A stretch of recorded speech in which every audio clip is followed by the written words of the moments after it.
গাছে থেকে একটা নারকেল পেলেতে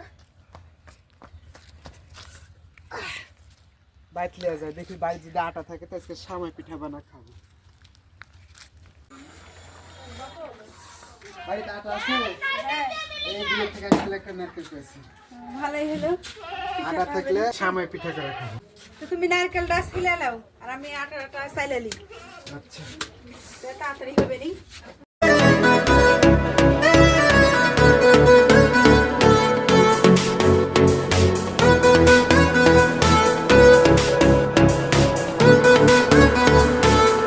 তো গুড় আর লবণ দিয়েছি, এখন পরিমাণ মতো পানি দিয়ে পানিটা জাল করে নেব।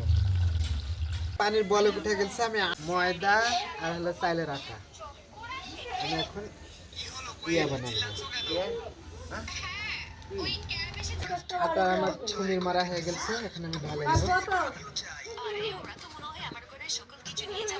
ছুমির করা হয়ে গেছে, আমি সুন্দর করে সাইনা নিব আটাগুলা। সুন্দর করে সামাই পিঠাগুলা বানা নিব।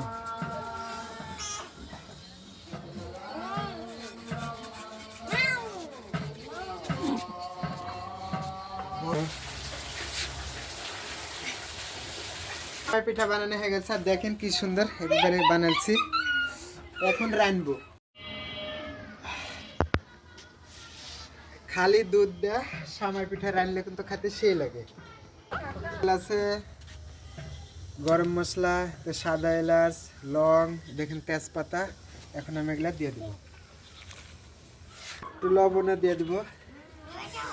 লবণ দিলে যে কোনো জিনিসের স্বাদ বেড়ে যায়।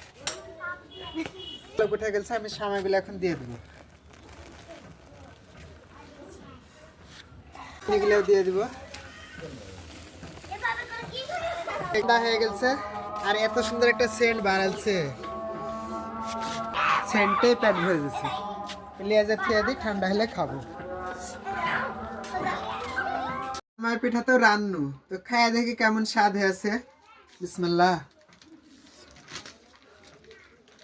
সেই স্বাদ হয়েছে, যেরকম চাইছো না সেরকমই হয়েছে। আমার এই ভিডিওটা যদি ভালো লাগে থাকে অবশ্যই লাইক কমেন্ট করে পাশে থাকবেন সবাই।